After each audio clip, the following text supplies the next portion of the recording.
Yes, good morning students.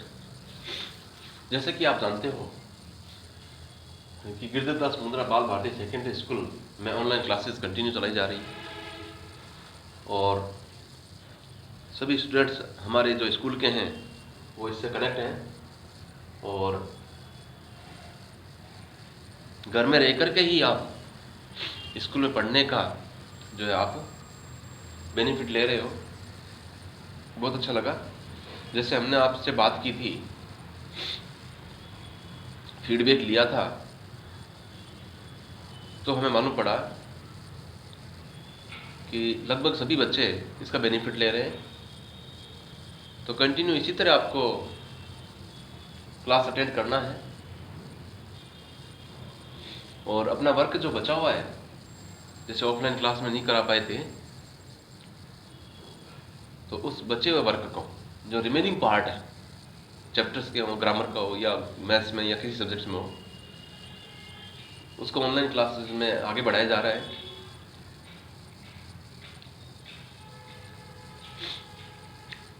School कब open होगी we don't know, हमें नहीं पता, लेकिन एग्ज़ाम शेड्यूल जो है वो आपका फिक्स है। ये मत भूलना, एग्ज़ाम होगा आपका, तो घर पे रह कर के भी आपको पढ़ाई करते रहना है। कंटिन्यू इसी तरह आपको जो है गेन करना है और आपके नोट्स जो आपने बना रखे हैं उनको स्कूल में मंगाया जाएगा,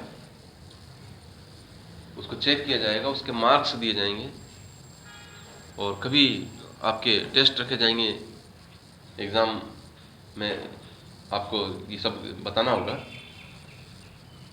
तो किसी तरह की ऐसे केयरफुली रह करके काम करना है, लापरवाही मत करना, कोई केयरलेसली वर्क नहीं करना आपको।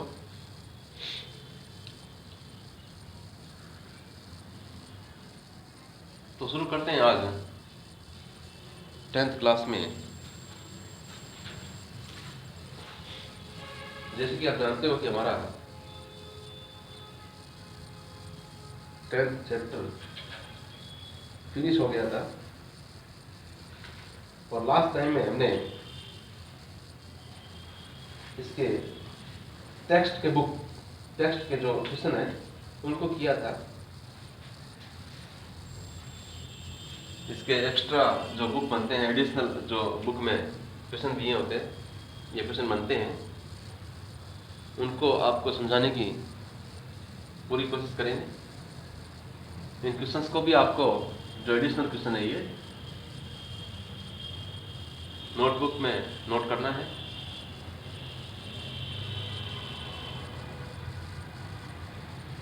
तो टेक्स्ट बुक के जो क्वेश्चन है उनके साथ में जो एडिशनल क्वेश्चन है उनको भी उतना ही आपको लर्न करना है। जैसे सामने बोर्ड पे हम देखते हैं क्लास 10th का टॉपिक चल रहा है और चैप्टर 10th में क्वेश्चन आंसर करवा रहे थे। क्वेश्चन नंबर 1 जो एडिशनल क्वेश्चन है, ये एडिशनल क्वेश्चन कर रहे हैं, ठीक है। एडिशनल क्वेश्चन है, ये आपके बुक के पीछे नहीं है, ये बुक के अंदर जो बनते हैं क्वेश्चन वो है और आपके बोर्ड एग्जाम्स में आ सकते हैं, ठीक है। क्वेश्चन नंबर 2 और क्वेश्चन नंबर 3 दो क्वेश्चन बोर्ड पे दिए हुए, इनको रीड करना है। इनका ट्रांसलेशन मैं आपको समझाता हूँ, एक्सप्लेनेशन बहुत ही अच्छी तरीके से मैंने बनाए हैं। इसके वर्ड मीनिंग जो आते हैं वो आप नोट करते रहना ताकि ट्रांसलेशन में कोई प्रॉब्लम नहीं आए। Question number 2, how was Prince Siddharth transformed into Gautam Buddha. How means होता कैसे, वॉज था, प्रिंस सिद्धार्थ नाम है ये, ट्रांसफॉर्म्ड रूप बदल लिया, किस प्रकार से, कैसे प्रिंस सिद्धार्थ ने रूप बदल लिया इनटू गौतम बुद्ध में। यानी पहले उसको प्रिंस जो राजकुमार थे सिद्धार्थ, उनका रूप बाद में हमने चेंज जो है देखा था, चेंज कर दिया था, गौतम बुद्ध बन गए थे वो। तो ऐसा क्या उनके साथ में घटित हुआ, कौन सी इवेंट ने, किस प्रकार की जो कंडीशन बनी जिससे वो जो प्रिंस सिद्धार्थ से गौतम बुद्ध बन गए, है ना। यानी बुद्धि उनमें जो है वो वाइज जो है वो टॉपिक आ गया, या वाइज उनके वो कैसे बन गए, गौतम बुद्ध के नाम से कैसे बन गए, इन सबको हमने देखना है। Answer, Prince Siddharth was very much moved by the sorrows he had witnessed. Prince Siddharth was very much mood, बहुत ज्यादा वो हिल गए थे, बहुत ज्यादा परिवर्तन हो गया था। मूड का मतलब हिलना, परिवर्तन होना, चेंज हो जाना। बाय द सरोज, दुखों से वो हिल गए थे। प्रिंस सिद्धार्थ बहुत ज्यादा दुखों से हिल गए थे। कौन से दुख? ही हैड विटनेस्ड, जो उन्होंने देखा था, विटनेस्ड देखा था, जो उन्होंने दुख देखा था, उन दुखों से बहुत ज्यादा वो मूव हो गए थे, यानी हिल गए थे, उनको शौक लगा। ठीक है। Next sentence, When he was 25 years old, जब वो 25 साल के थे। When, जब, क्वेश्चन मार्क का when नहीं है। When क्वेश्चन मार्क में जब आता कब बनता है, फ्रेमिंग क्वेश्चन में पढ़ा था हमने when, लेकिन तो सेंटेंस पे डिपेंड करता है। जब सेंटेंस में आता है विदाउट एनी क्वेश्चन तो फिर when मीन्स जब। ये क्लोज के रूप में है। क्लोज का टॉपिक मैंने आपको बताया था, पढ़ाया था, उसमें देखेंगे और कुछ आपकी एक्सरसाइज नेक्स्ट टाइम में करवाएंगे क्लोज की, तो और ज्यादा आपके समझ में आ जाएगा। ठीक है। When he was 25 years old, जब वो 25 साल के थे, he removed, उन्होंने त्याग दिया, छोड़ दिया, हट गए, वे हट गए, रॉयल्टी, शाही जीवन, रॉयल्टी शाही जीवन, यानी प्रिंस जो मैनर से वो रहते थे, राजकुमार के जीवन जीते थे, उनको छोड़ दिया, रिमूव कर दिया, हटा दिया। And went out into the world, and went out, और बाहर निकल गए, इनटू द वर्ल्ड, ऐसे संसार में। इनटू प्रीपोजिशन का यूज है यहां, इनटू द वर्ल्ड, संसार में निकल गए। टू सीक, खोजने के लिए, सर्च करने के लिए, टू गेट, प्राप्त करने के लिए, एनलाइटनमेंट, बोधित्व, आनंद, जो बुद्धि का वास्तविकता, रियलिटी जो है उसको प्राप्त करने के लिए। कंसर्निंग द सोरोज, जो संबंधित था दुखों से, जो दुखों से संबंधित था, इस प्रकार का जो बुद्धि प्राप्त करने के लिए वो वर्ल्ड में चले गए। ही हैड विटनेस्ड, जो उन्होंने देखा था, यानी जो दुख उन्होंने देखा था, वो सोरोज ही हैड विटनेस्ड, जो उन्होंने दुख देखा था, वो संबंधित जो उससे वो द्वित्व था, ज्ञान था, उस दुख वास्तविकता, रियलिटी जो उनके समझ में आने के लिए, प्राप्त करने के लिए, उस बुद्धि को ढूंढने के लिए वो ऐसे वर्ल्ड में चले गए। और उन्होंने जो है अपनी रॉयल्टी, जो प्रिंस का मैनर होता है, जो प्रिंस का लाइफ होता है, जीवन होता है, रॉयल्टी होती है, उसको छोड़ दिया था, रिमूव, हटा दिया था, हट गए थे। समझ आ रही बात? ही वॉन्डर्ड, वह भटके, वॉन्डर में सुना है विदाउट एनी एम, यानी इधर भी जाएंगे तो भी उसका एम कंप्लीट नहीं होगा, उधर जाएंगे तो कोई कंप्लीट नहीं हुआ, तो वॉन्डर माने इधर उधर भटके थे वो, फॉर 7 years, 7 साल तक, 7 साल तक उन्होंने अपने एम के लिए कि कहाँ मुझे एम मिलेगा, इधर उधर वो भटके थे। And finally set down A people tree, and finally, और अंत में सेट डाउन, बैठ गए, अंडर डाउन ए पीपल ट्री, पेड़ के नीचे, सेट डाउन, बैठ गए, पीपल ट्री के नीचे, पीपल के पेड़ के नीचे बैठ गए। 7 साल तक बहुत भटके थे वो, ठीक है, और लास्ट में जाकर के, अंत में जाकर के वो पीपल के पेड़ के नीचे बैठ गए। ही वाउड, उन्होंने शपथ ली, प्रतिज्ञा की। ही वाउड टू स्टे, ठहरना, उन्होंने ठहरने की प्रतिज्ञा की, रुकने की प्रतिज्ञा की। उन्होंने वो किया, वो का मतलब होता है शपथ ली, प्रतिज्ञा की, स्टे, रुकने की, अंटिल एनलाइटनमेंट केम, जब तक उनको बोधित्व नहीं आया, जब तक उनको ज्ञान नहीं आया, तब तक उन्होंने वहां रुकने की प्रतिज्ञा की।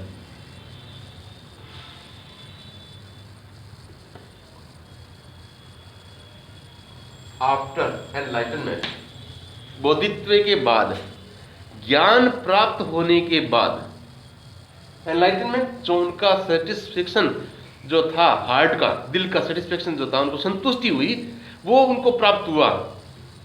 उसके बाद ही रिनेम्ड, उन्होंने नाम को रख दिया, द ट्री, पेड़ का नाम पीपल ट्री था पहले, रिनेम्ड, वापस नाम रख दिया, पुनर्नाम रख दिया उसका, Bodhi tree, the Bodhi tree.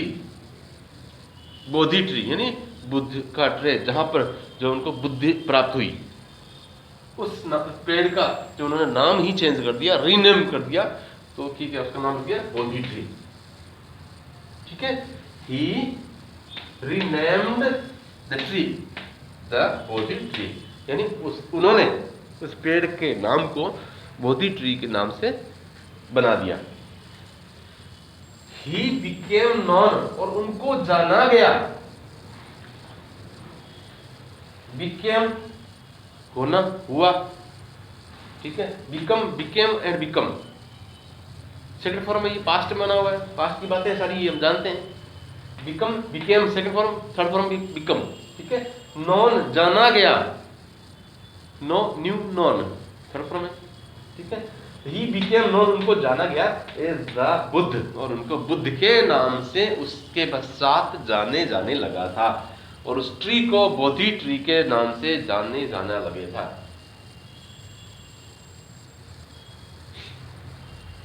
बोलो, बात समझ में आई कि नहीं?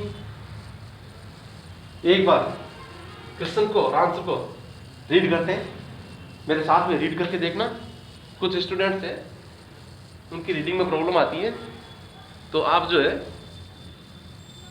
केयरफुली इसको रीड किया करो। जैसे मैं आपको रीड करता हूं, उसके साथ में या उसके बाद में, जैसे आप उसको फ्री होते हो तो उसको रीड करना चाहिए, है ना।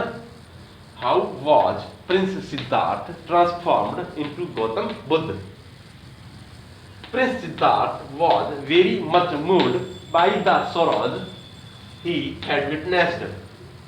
When he was 25 years old, he removed royalty and went out into the world to seek enlightenment concerning the sorrows he had witnessed.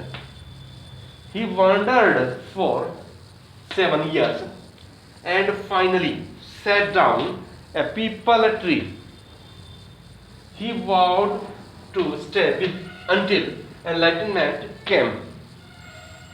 After enlightenment, he renamed the tree the Bodhi tree. He became known as the Buddha.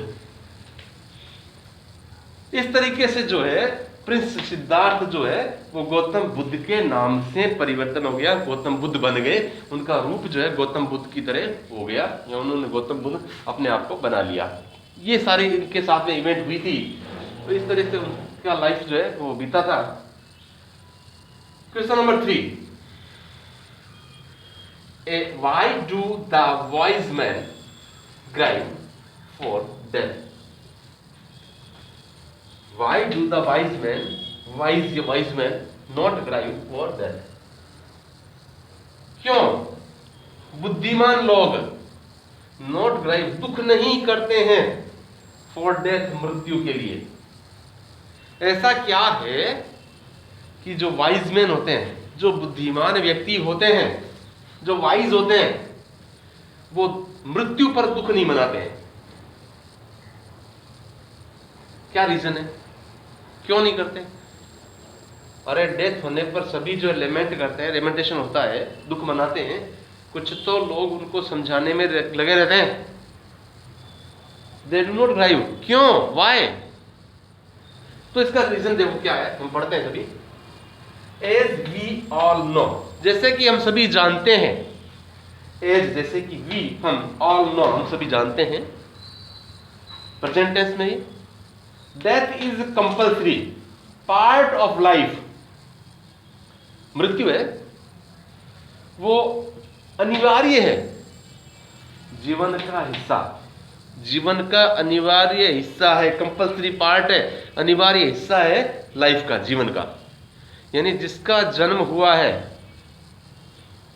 One who is born will die, जिसका जन्म हुआ है वो मरेगा। तो हम सभी जानते हैं कि मृत्यु जो है एक अनिवार्य जीवन का भाग है। वाइज डू नॉट ग्राइव, बुद्धिमान दुख नहीं करते फॉर द डेड, मृत लोगों के लिए, मृत्यु के लिए, मृत लोगों के लिए नहीं करते। बिकॉज दे नो, क्योंकि वो जानते हैं, वो जानते हैं the terms of the world, संसार के रिवाज को, संसार की प्रक्रिया को, संसार के तौर तरीके को, मेथड्स को, वे को, टर्म्स को, कंडीशंस को। जो वर्ल्ड की कंडीशन है, संसार का जो टर्म्स है, जो नियम, कायदे, रूल्स, रेगुलेशन जो भी है ना, उसके वे, तरीके, रास्ता, मेथड, उनको वो जानते हैं। A father can't save his son, एक पापा अपने बेटे को नहीं बचा सकते, एक पिता अपने बच्चे को नहीं बचा, कांट सेव नहीं बचा सकते। नोर किंसमैन, ने ही सगे संबंधी, डियर रिलेशंस, अपने रिश्तों को, ने रिश्तेदार अपने संबंधों को बचा सकते हैं, ने रिश्तेदार अपने संबंधों को बचा सकते हैं। कोई किसी को सेव नहीं कर सकता, डेथ को नहीं रोक सकते। रिलेटिव्स लुक ऑन, जो संबंधी हैं, लुक ऑन, वो ध्यान देते हैं, गहराई से सोचते हैं, विचार करते हैं, लेमेंट और विलाप करते हैं, डीपली, गहराई से, वो गहराई से सोचते हैं, गहराई से विलाप करते हैं, दुख मनाते हैं। But the dead carried of one by one, लेकिन मृत जो है एक एक करके ले जाए जाते हैं फॉर क्रीमेशन। क्रीमेशन का मतलब होता है दफनाने के लिए या उसका अंतिम प्रक्रिया करने के लिए उनको ले जाया जाता है।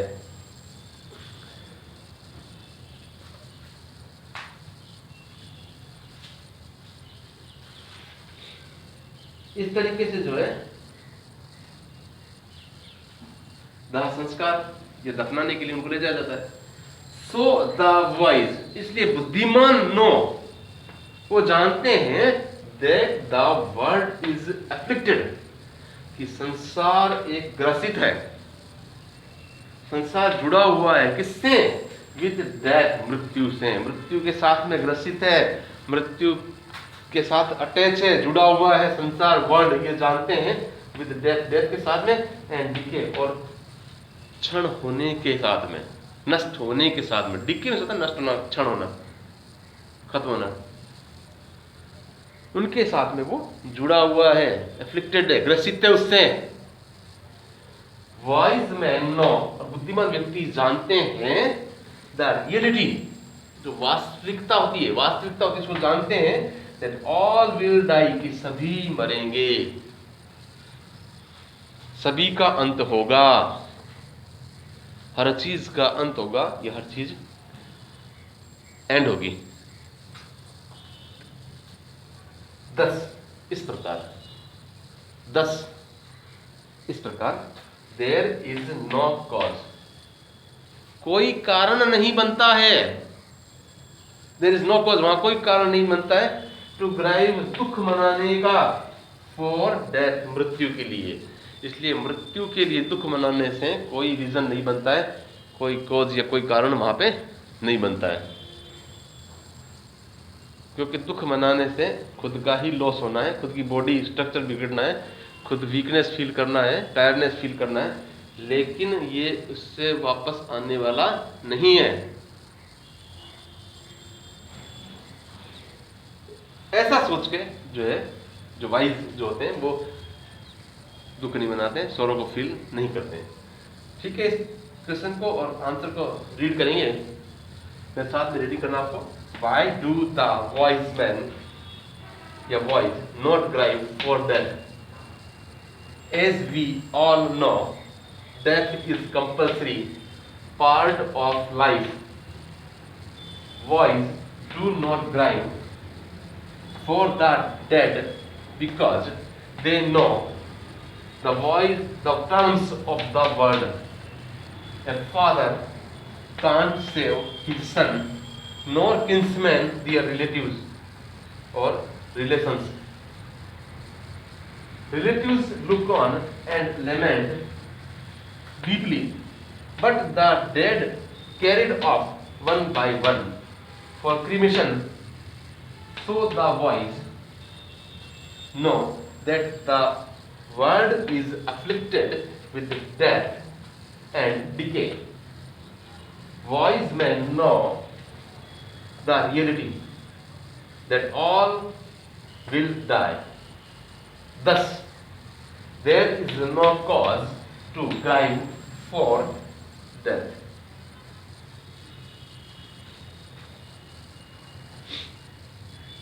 इस तरीके से आपको ट्रांसलेशन करना है, इसको समझना है आपको,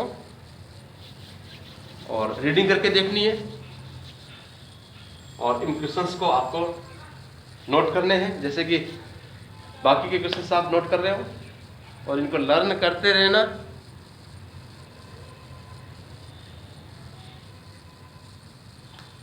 नेक्स्ट टाइम में और कुछ एडिशनल क्वेश्चंस के बनते हैं तो हम आपको करवाएंगे, या चैप्टर जो बचे हुए या टॉपिक बचे हुए उनको आगे बढ़ाएंगे। तब तक आप उनको लर्न करते रहना, रीडिंग करते रहना, सभी सब्जेक्ट्स को आपको स्टडी करनी है। कोई प्रॉब्लम आती है आपको तो आप कांटेक्ट कर सकते हैं, आपका प्रॉब्लम्स का सॉल्यूशन किया जाएगा। मिलते हैं नेक्स्ट क्लास में न्यू टॉपिक के साथ। Thank you.